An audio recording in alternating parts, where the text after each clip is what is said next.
subax wanaagsan daawadayaal idilkiin ah meel walba joogtaan iyo si walba noo maqleysaan waxaad ku soo dhawaataan muuqaal cusub oo aan ugu hadli doono xulka qaranka Soomaaliya oo maanta ciyaari doona kulankiisa saddexaad tartanka bariga bartamaha Afrika Sekafa Senior Challenge Cup 2019.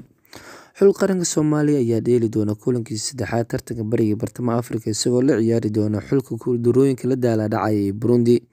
kulankan ayaa ah mid aad u xiiso badan, labadan xul ayaa wada baadi goob ugu jira inay helaan 3 dhibcood ugu horeysay tartanka bariga bartamaha Afrika. xulka qaranka Soomaaliya ayaa 2 kulan hore u soo dheelay, mid kamid ah waa laga adkaaday halka kulan kalena ay barbadhac la galeen xulka Hiil Walaale ee Djibouti, taasoo la micno ah in ay leedahay 1 dhibcood oo qura xulka Ocean Stars.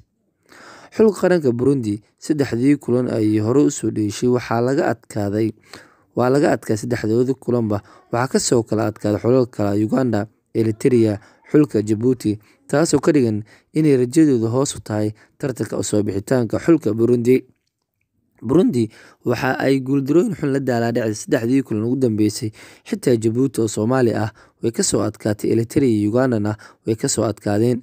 wiilasha Ocean Stars ayaa fursad weyn u haysta inay ka faa'iideystaan guuldarooyinka isxiga ee ku dhacay xulka Burundi si ay rajo wanaagsan ugu helaan soo bixitaanka tartanka. ciyaartan ayaa dhici doonta galabta markay saacadu ku beegan tahay 10 saac oo galabnimo ah garoonka KCC ee dalka Uganda ayaana ka dhici doonta. Soomaaliya rajo wanaagsan ayay ka leedahay kulankan maadaama Burundi 3 dheeli ugu dambeysay laga soo adkaaday, taas oo bandhig ugu xumaa abid ku jirto xulka Burundi. waana faa'iido kale xulka qaranka Soomaaliya ay maanta u heli karaan inay ka adkaadaan xulka dalka Burundi maadaama 2 kulan ugu dambeysay ay kasoo kala adkaadeen xulka kala ah ama 3 kulan iraade Uganda, Eritrea iyo dalka Djibouti. Soomaalina galabta ayay la ciyaari doontaa kulankeedii saddexaad halka kulankeedii afraad ee xulka Burundi ay ciyaari doonto. Haddaba daawade maxaad u rajeynaysaa xulka qaranka Soomaaliya? Mahadsanidin, subscribe iyo like iyo commentigana waa dhankiina.